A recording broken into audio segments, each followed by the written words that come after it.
राधा। मैं Rajesh Kumar Lakhera, assistant professor chemistry, government girls college Taranagar. आज अपना टॉपिक है इलेक्ट्रोकेमिस्ट्री। इलेक्ट्रोकेमिस्ट्री में विभिन्न प्रकार की चालकताओं का अध्ययन करेंगे। सबसे पहले बात आती है कि इलेक्ट्रोकेमिस्ट्री किसे कहा जाता है। इलेक्ट्रोकेमिस्ट्री रसायन विज्ञान की एक शाखा है जिसमें विद्युत ऊर्जा व रासायनिक ऊर्जा में अंतर परिवर्तन का अध्ययन किया जाता है।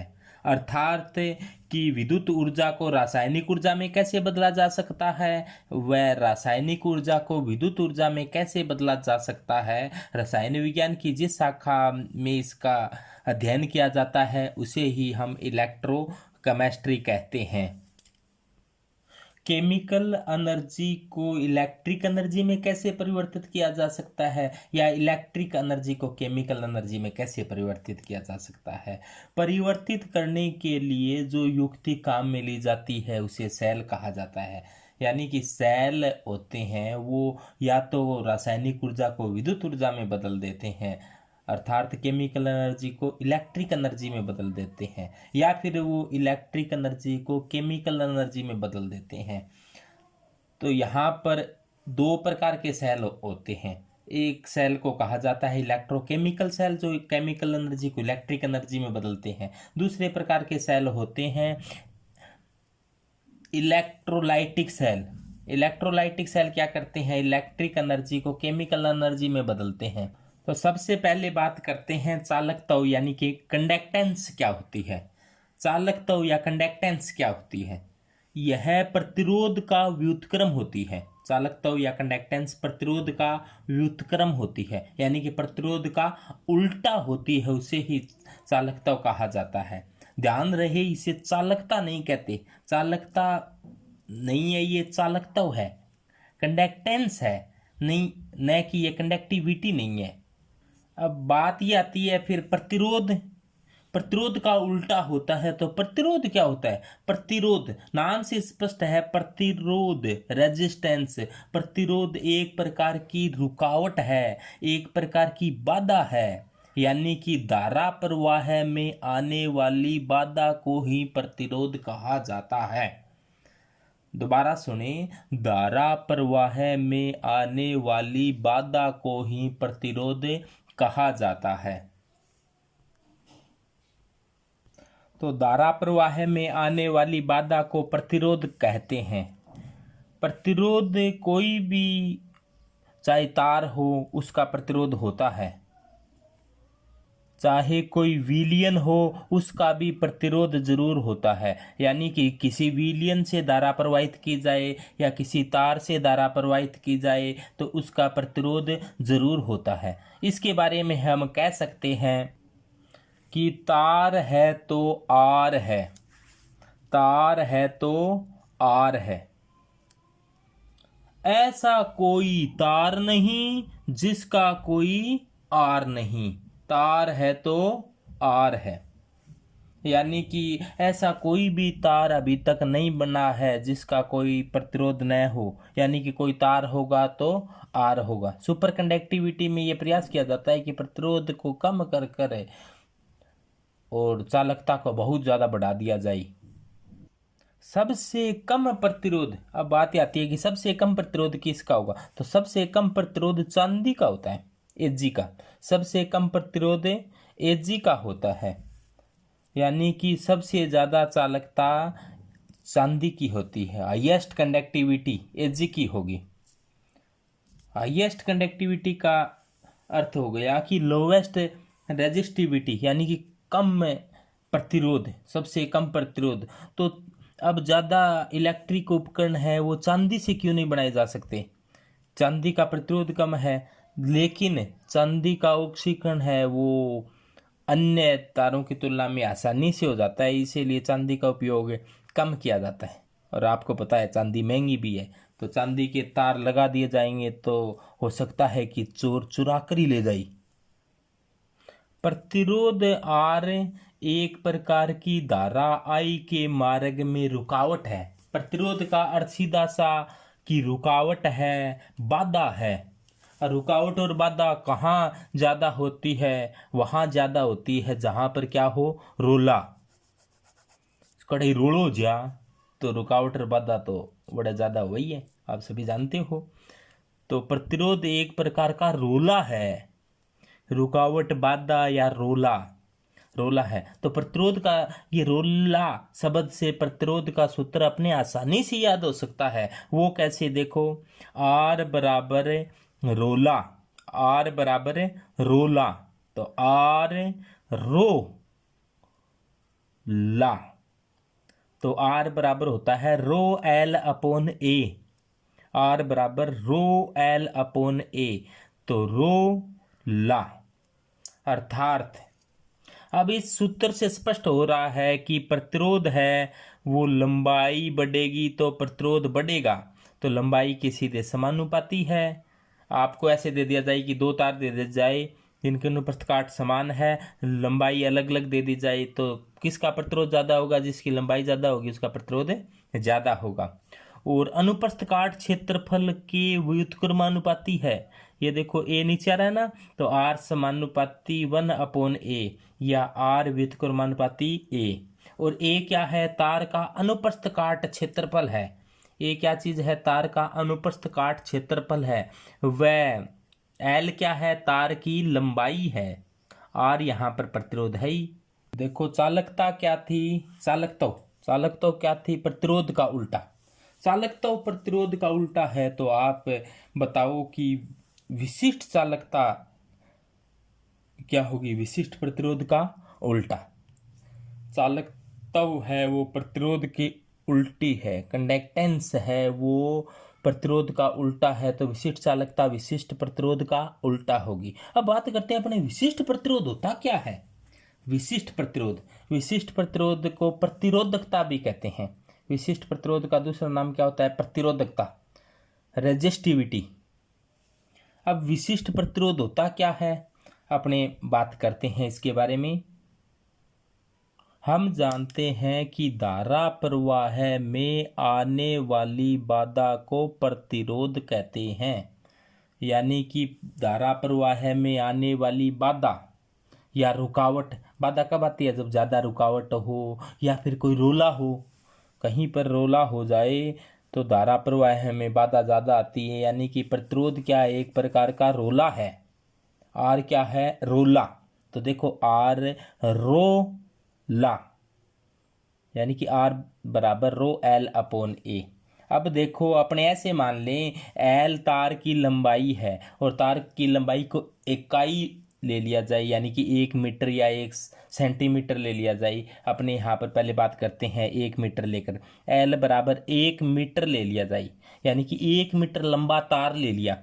और ए देखो ए बी 1 ले लिया। ए अनुप्रस्थ काट क्षेत्रफल है और अनुप्रस्थ काट क्षेत्रफल का मात्रक मीटर की स्क्वायर होता है, तो ए बी क्या ले लिया अपनों ने? 1 मीटर की स्क्वायर अनुप्रस्थ काट क्षेत्रफल वाला कोई तार ले लिया जिसकी लंबाई 1 मीटर है। तो आर बराबर rho L upon A, R बराबर रो ला, आर बराबर रो ला।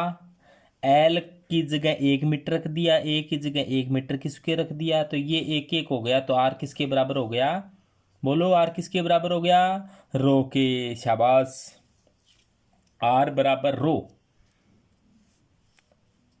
यानी कि यदि अपने तार की लंबाई 1 मीटर ले ली जाए, ये देखो यहाँ पर जैसे ये तार है, ये तार की लंबाई 1 मीटर ले ली जाए और इसका अनुप्रस्थ काट क्षेत्रफल ये होता है। देखो ये दोबारा से बनाई हुई डायग्राम, तो इसका अनुप्रस्थ काट क्षेत्रफल 1 मीटर की स्क्वायर ले लिया, इस तार की लंबाई 1 मीटर ले ली जाए, यानी कि 1 मीटर लंबा और 1 मीटर की स्क्वायर अनुप्रस्थ काट क्षेत्रफल वाले तार का प्रतिरोध विशिष्ट प्रतिरोध के बराबर होता है। विशिष्ट प्रतिरोध की परिभाषा दोबारा सुने कि 1 मीटर लंबा तार जिसका अनुप्रस्थ काट क्षेत्रफल 1 मीटर की स्क्वायर हो, तो इस तार का जो प्रतिरोध होगा वो विशिष्ट प्रतिरोध के बराबर होगा। तो 1 मीटर लंबे व 1 मीटर की स्क्वायर अनुप्रस्थ काट क्षेत्रफल वाले तार का प्रतिरोध विशिष्ट प्रतिरोध रो के बराबर होता है। यही रो की परिभाषा है। आ जाए विशिष्ट प्रतिरोध की परिभाषा क्या है।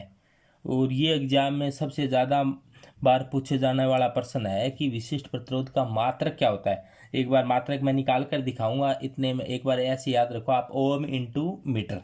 ओम इंटू मीटर इसका रो का विशिष्ट प्रतिरोध का मात्रक होता है। अलग अलग तारों का विशिष्ट प्रतिरोध अलग अलग होता है, लेकिन एक धातु का विशिष्ट प्रतिरोध निश्चित होता है। जैसे एक धातु का अर्थ, जैसे लोहे का एक बार ज्ञात कर लिया वो निश्चित होगा, तांबे का एक बार ज्ञात कर लिया वो निश्चित होगा, चांदी का एक बार ज्ञात कर लिया निश्चित है, गोल्ड का एक बार ज्ञात कर लिया निश्चित है। यानी कि अलग अलग धातुओं का विशिष्ट प्रतिरोध अलग अलग होता है, लेकिन एक धातु के लिए विशिष्ट प्रतिरोध एक नियतांक होता है। अब कोई कहे कि तार की लंबाई को मीटर में नहीं लेंगे, सेंटीमीटर में लेंगे, क्योंकि केमिस्ट्री वालों की मजबूरी है कि वो सेंटीमीटर में ज़्यादा डाटा आते हैं, और फिजिक्स है वो एमकेएस पत्ती में या एसआई पत्ती में चलती है, तो वो मीटर में लंबाई को मीटर में लेंगे। तो अपने थोड़ा सा केमिस्ट्री में ये सेंटीमीटर में चलता है। तो ये थोड़ा टॉपिक है वो फिजिक्स और केमिस्ट्री दोनों से में ही है, तो ये बहुत इंपॉर्टेंट टॉपिक है। जैसे अपने लंबाई को सेंटीमीटर में ले लें, लंबाई को सेंटीमीटर में लेंगे तो क्षेत्रफल को किस में लेना पड़ेगा भाई, सेमी की स्क्वायर में। तो यानी कि एक सेमी लंबा तार ले लें और जिसका अनुप्रस्थ काट क्षेत्रफल कितना है, एक सेमी की स्क्वायर। तो एक सेमी की स्क्वायर जिसका अनुप्रस्थ काट क्षेत्रफल हो और जिसकी लंबाई 1 सेंटीमीटर हो, तो इस तार का जो प्रतिरोध होगा वो विशिष्ट प्रतिरोध रो के बराबर होगा। यानी कि इसका रेजिस्टेंस होगा वो स्पेसिफिक रेजिस्टेंस के बराबर होगा। तो सबके ध्यान में आ गया होगा कि विशिष्ट प्रतिरोध और कुछ नहीं है कि 1 मीटर कोई लंबा तार है जिसका अनुप्रस्थ काट क्षेत्रफल 1 मीटर की स्क्वायर है, उसका प्रतिरोध ही विशिष्ट प्रतिरोध है। अब अपने बात करें विलियन के लिए विशिष्ट प्रतिरोध क्या होगा। विलियन के लिए विशिष्ट प्रतिरोध ज्ञात करना अब बहुत आसान हो गया है। देखो, इसको आसान बनाने का हर संभव प्रयास किया है कि अपने ऐसे करें। हम जानते हैं R बराबर रोला, R बराबर रो L अपॉन A। अब R बराबर रो, L को भी 1 ले लिया और A को भी 1 ले लिया। वहाँ पर तार था, तार की जगह तो A था ना, वो अनुप्रस्थ काट क्षेत्रफल था, और L था वो तार की लंबाई थी। तार की लंबाई ये तो L है और ये अनुप्रस्थ काट क्षेत्रफल A था। लेकिन अपने सेल के अंदर तो आप जानते हो कि एक एनोड होता है और सेल में एक कैथोड होता है, और कोई विद्युत अपघट्य इलेक्ट्रोलाइट इसके अंदर भरा हुआ होता है। तो अपने इसके यहाँ पर तार की लंबाई ली थी, वहाँ पर क्या लेना है, सेल में दोनों इलेक्ट्रोडों के बीच की दूरी। तो यहाँ पर देखो दोनों इलेक्ट्रोडों के बीच की दूरी कितनी ले ली गई है, बताओ, 1 सेंटीमीटर। शाबाश, 1 सेंटीमीटर दोनों इलेक्ट्रोडों के बीच की दूरी ले ली गई है। और तो दोनों इलेक्ट्रोडों के बीच की दूरी 1 सेंटीमीटर ले ली गई है। तो यहाँ पर L क्या है, दोनों इलेक्ट्रोडों के बीच की दूरी, और तार में क्या लेते हैं, L तार की लंबाई, और A क्षेत्रफल है।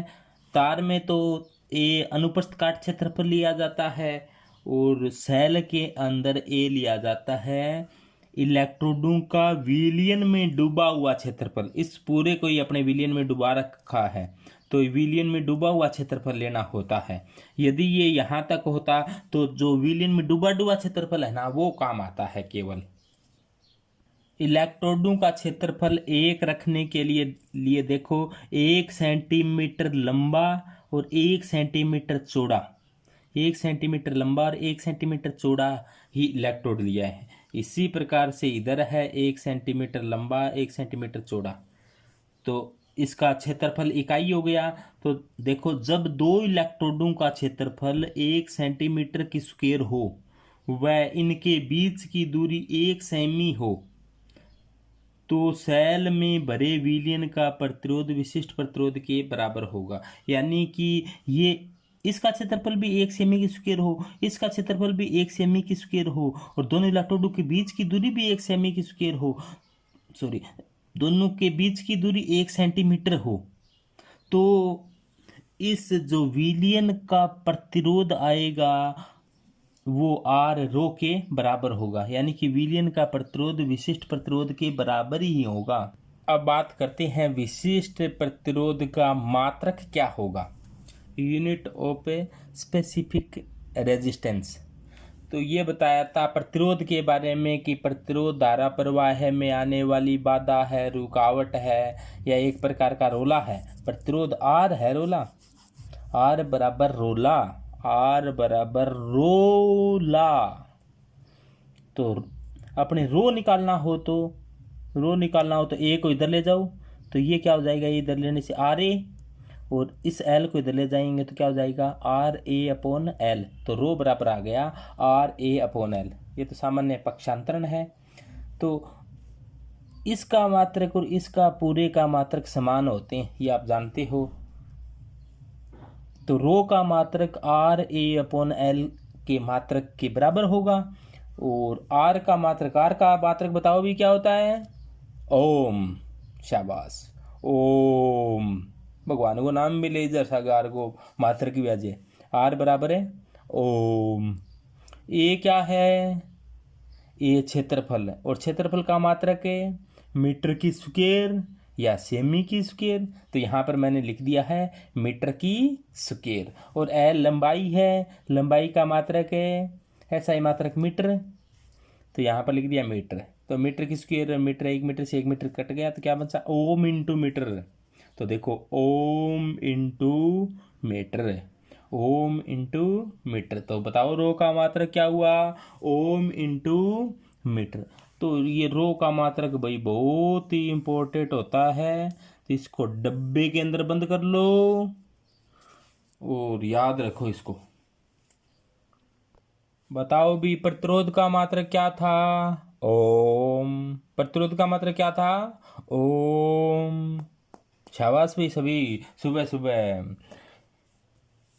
इस प्रकार से आप करते होंगे, ओम, यानी कि प्रतिरोध का मात्रक बोलते हो सुबह सुबह, अच्छी बात है। तो प्रतिरोध का मात्रक तो ओम, तो विशिष्ट प्रतिरोध का मात्रक है ओम इंटू मीटर। विशिष्ट प्रतिरोध का मात्रक है ओम इंटू मीटर। चालकता का मात्रक है, चालकता क्या होती है, सॉरी चालकता, पहले चालकता की बात करते हैं। चालकता क्या होती है, कंडक्टेंस, कंडक्टेंस होती है प्रतिरोध का उल्टा। देखो चालकता को सी या जी से दर्शाते हैं, तो सी या जी से इसको दर्शाते हैं। चालकता होती क्या है, प्रतिरोध का उल्टा। और प्रतिरोध का मात्रक ओम है, तो ओम का उल्टा क्या हो जाएगा, ओम इनवर्स। 1/ओम कह दो या ओम इनवर्स कह दो। देखो 1/ओम कह दिया, ओम इनवर्स कह दिया। ओम को इस प्रकार से लिखने का तरीका होता है, तो ओम इनवर्स कह दिया चालकता को। और ओम को उल्टा, उल्टा है ओम का, तो ओम उल्टा ही पढ़ लो, ओम। तो महु उल्टा पढ़े इस प्रकार से तो क्या होगा, महु। तो इसका मात्रक महु भी होता है, किसका, कंडक्टेंस का, चालकता का। चालकता का मात्रक है महु। महु किसका मात्रक है भाई, चालकता का। शाबाश।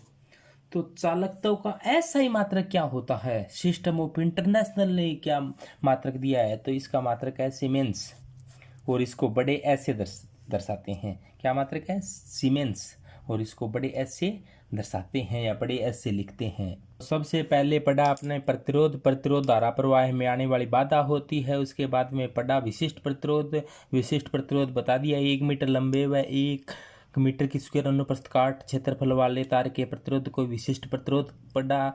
और उसके बाद में पढ़ा कि कंडक्टेंस चालकता क्या होती है, तो ये प्रतिरोध का उल्टा होती है। तो इसके बाद में अपने पढ़ते हैं चालकता, प्रतिरोध के उल्टे को कंडक्टेंस कहते हैं। तो विशिष्ट प्रतिरोध के उल्टे को क्या कहेंगे, विशिष्ट कंडक्टेंस, स्पेसिफिक कंडक्टेंस, विशिष्ट चालकता।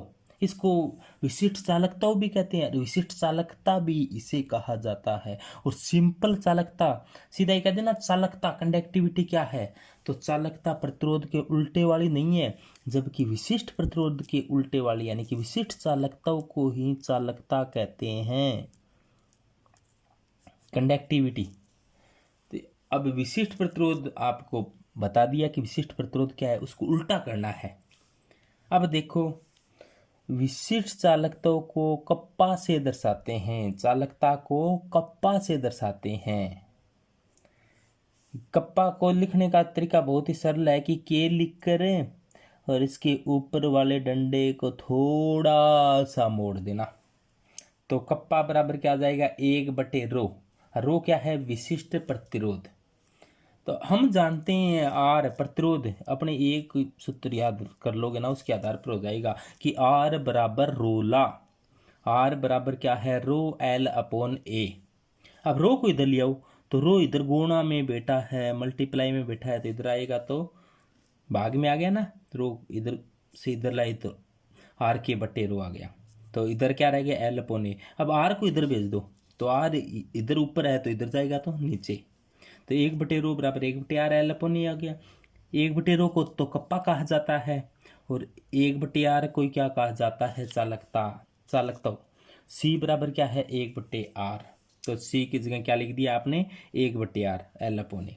तो 1/रो को कप्पा कह दिया, तो सी एल अपॉन ए, यानी कि कप्पा निकालना, एक क्या होगी, कला, सी एल अपॉन ए। कप्पा क्या हो गया भाई, बोलो, कप्पा बराबर सी एल अपॉन ए। कप्पा क्या है, विशिष्ट चालकता। कप्पा क्या है, विशिष्ट चालकता, स्पेसिफिक कंडक्टिविटी, या इसे कह सकते हैं स्पेसिफिक कंडक्टेंस, विशिष्ट चालकता, या इसको सिंपल कंडक्टिविटी भी कह सकते हैं। पहले नहीं कहते थे, अब कहते हैं, क्योंकि IUPAC ने विशिष्ट चालकता को ही कंडक्टिविटी, ये बात मैंने लिख दी है आगे नोट्सों में, कि IUPAC ने ये कहा है कि विशिष्ट चालकता को ही सिंपल चालकता पुकारा करो, यानी कि कप्पा को कंडक्टिविटी कहेंगे आगे से। कई सी कंडक्टेंस को जी से लिखते हैं, तो जी से लिखेंगे तो यहाँ पर जी आ जाएगा, कप्पा बराबर जी एल अपॉन ए, तो ये बन जाएगा जी ला, जी एल अपॉन ए, कप्पा बराबर है जी एल अपॉन ए हो जाएगा। अब बात ही आती है कि विशिष्ट चालकता की परिभाषा क्या है, या सिंपल चालकता की परिभाषा क्या है। तो ये तो बता दिया कि विशिष्ट प्रतिरोध का व्युत्क्रम में विशिष्ट चालकता है। एक बहुत इंपॉर्टेंट परिभाषा और देते हैं अपने, इसके लिए अपने पहले सूत्र पर गौर करें, ये बहुत इंपॉर्टेंट है, आगे बड़ी काम आने वाली है। तो देखो, ये तो बार बार कह दिया कि आर एक प्रकार का रोला है, आर क्या है, एक प्रकार का रोला है, तो आर बराबर रो एल अपॉन ए। तो रो को इधर ले आओ, तो आर अपॉन रो को इधर ले आई, आर अपॉन रो बराबर क्या आ गया, एल अपॉन ए। तो रो तो इधर से चला गया, तो इधर मान लो कि एक बन गया। तो ये नया लिखोगे तो कोई खास बात नहीं, घबराने की जरूरत नहीं। तो अब देखो, आर को इधर ले आई, आर को इधर ले आई, तो क्या आ जाएगा, ये यहाँ पर एक 1/रो बच गया, तो 1/रो को ही तो क्या कहा जाता है, कप्पा, तो 1/r एल अपॉन ए। 1/r प्रतिरोध का उल्टा, प्रतिरोध के उल्टा को क्या कहते हैं भाई, चालकता। प्रतिरोध के उल्टे को क्या कहते हैं, चालकता। प्रतिरोध के उल्टे को क्या नाम दिया जाता है भाई, चालकता। कंडक्टेंस, क्या नाम दिया जाता है इसे, कंडक्टेंस। और L/A को कहा जाता है शैल नियतांक। ये बहुत इंपॉर्टेंट है भाई, RPSC में भी 1-2 बार पूछा गया है कि मात्रक क्या होता है। तो ये L/A शैल नियतांक है। शैल नियतांक का मतलब, नियतांक वह चीज होती है जो बदलती नहीं है, एक बार सेल बन गया तो उसका सेल नियतांक नहीं बदलता। अब ये सेल नियतांक होता क्या है, L/A को कहते हैं। L क्या है, दोनों इलेक्ट्रोडों के बीच की दूरी, और A क्या है, इलेक्ट्रोडों का विलयन में डूबा हुआ क्षेत्रफल। तो ये बता दिया, इनके अनुपात को क्या कहा जाता है, सेल नियतांक कहा जाता है। सेल नियतांक को अपने अलग से और पढ़ेंगे।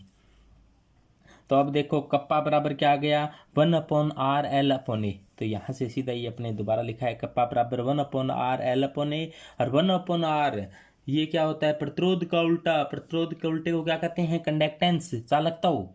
तो 1/r को क्या कह दिया, सी, 1/r यानी कि सी, एल अपॉन ए हो ही गया यहाँ पर। तो एल बराबर, अब देखो दोबारा से, इस घनाकार डायग्राम को गौर से देखो। मान लिया कि ये घन के रूप में बनाया गया है। इसकी प्रत्येक भुजा की लंबाई 1 सेमी है। कितनी है अभी? प्रत्येक भुजा की लंबाई 1 सेमी है। अब देखो इसकी लंबाई भी 1 सेमी है, चौड़ाई भी 1 सेमी है, ऊंचाई भी 1 सेमी है। यानी कि इसकी लंबाई, चौड़ाई, ऊंचाई, घन की सभी भुजाएं समान होती है। प्रत्येक कोण समकोण होते हैं, सभी देखो 90 डिग्री के होते हैं। अब गौर करो इनकी, इसकी लंबाई 1 सेमी है। इस पर बात करो, ये जो छायांकित किया है मैंने, तो इसकी ये लंबाई 1 सेमी है और ये भी क्या है? 1 सेमी है। तो बताओ इसका क्षेत्रफल कितना होगा? 1 सेमी इंटू 1 सेमी, तो 1 सेमी की स्क्वायर। तो इसका क्षेत्रफल, ये मान लो एक इलेक्ट्रोड है, तो इसको अपने एनोड कह दिया, तो इधर वाला क्या हो जाएगा? कोई दूसरा इलेक्ट्रोड हो जाएगा। इसको अपने इस प्रकार से तार से जुड़ा हुआ है ना, तो ये कैथोड है। और इनके अंदर विलियन भरा हुआ है, तो विलियन भी कितना आएगा? इसका आयतन भी लंबाई, चौड़ाई, ऊंचाई, घन का आयतन, लंबाई इंटू चौड़ाई इंटू घन की लंबाई, चौड़ाई, ऊंचाई बराबर होती है, तो भुजा की क्यूब होता है। घन का आयतन क्या होता है? भुजा की क्यूब होता है। तो इसकी लंबाई, चौड़ाई, ऊंचाई बराबर है होती है, तो इसी को तो घन कहते हैं। तो इसका आयतन क्या हो जाएगा? 1 सेमी की क्यूब, यानी कि 1 सेमी की क्यूब। तो 1 cc भी कह सकते हैं इसे, यानी कि इसका आयतन 1 सेमी की क्यूब हो गया।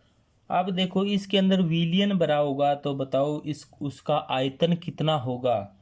तो अब देखो घन का आयतन तो 1 सेमी की क्यूब होगा, और इसके अंदर विलियन भरा हुआ है, तो इसका आयतन भी क्या होगा? 1 सेमी की क्यूब ही होगा। तो अपने कह सकते हैं कि 1 सेमी की क्यूब विलियन हो, तो उसकी जो चालकता होगी, कंडक्टेंस होगी, वो किसके बराबर होगी? विशिष्ट चालकता कप्पा के बराबर होगी। दोबारा सुने कि कप्पा बराबर क्या होता है? 1/r L/A। एल भी 1 ले लिया। एल क्या है? दोनों इलेक्ट्रोडों के बीच की दूरी। ये 2 इलेक्ट्रोड मानो, दोनों इलेक्ट्रोडों के बीच की दूरी 1 सेमी है, तो एल बराबर 1 हो गया। और ए क्या है? इलेक्ट्रोडों का क्षेत्रफल। तो इलेक्ट्रोड की लंबाई, ये देखो ऊंचाई 1 सेमी है, चौड़ाई भी क्या है? 1 सेमी है, तो इसका क्षेत्रफल भी क्या हो गया? 1 सेमी की स्क्वायर। इसका क्षेत्रफल कितना होगा? ए बराबर 1 सेमी की स्क्वायर। तो इसका क्षेत्रफल देखो 1 सेमी की स्क्वायर हो गया। इसकी लंबाई कितनी हो गई? 1 सेमी हो गई। तो ये मान एक एक रखेंगे तो कप्पा बराबर क्या आ जाएगा? सी। अर्थात हम कह सकते हैं कि घन का आयतन क्या है? 1 सेमी की क्यूब। इसके अंदर विलियन भरा होगा, तो उसमें कितना विलियन आएगा? कितना सॉल्यूशन आएगा? 1 सेमी की क्यूब। तो 1 सेमी की क्यूब विलियन विलियन की जो चालकता होगी, वो किसके बराबर होगी? कप्पा के बराबर होगी। तो दोबारा से देखो, अर्थात 1 सेमी की क्यूब आयतन की चालकता विशिष्ट चालकता कप्पा कहलाती है। सबके ध्यान में आ गया होगा विशिष्ट चालकता कप्पा क्या होती है। आईयूपीएससी ने ये बात बता दी कि आईयूपीएससी ने विशिष्ट चालकता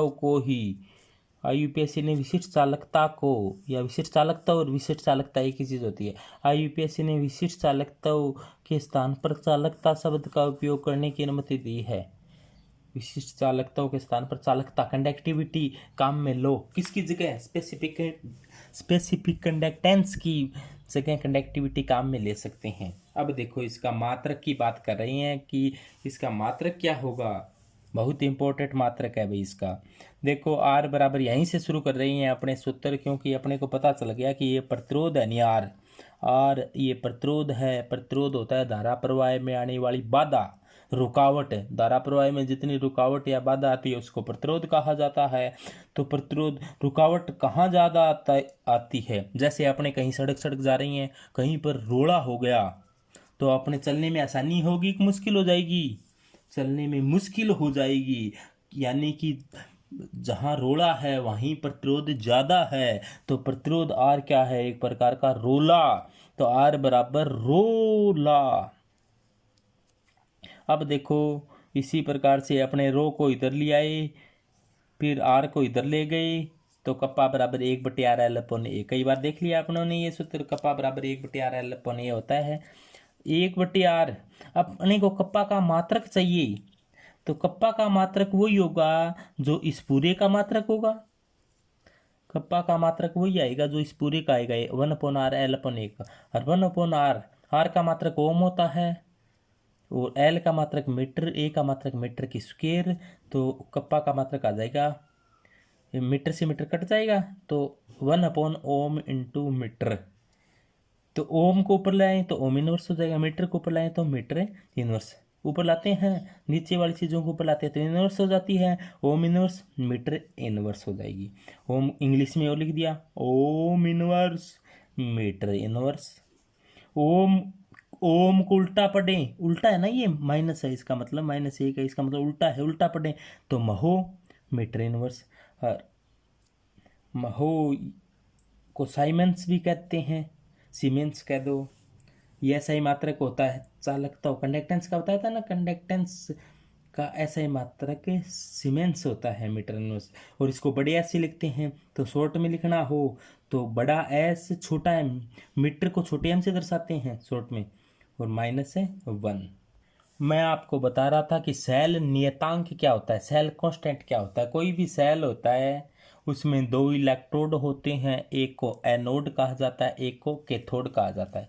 मान लिया ये एनोड है, क्योंकि आपको पता है कि एनोड हमेशा लेफ्ट साइड में लिखा जाता है, कैथोड हमेशा राइट साइड में लिखा जाता है।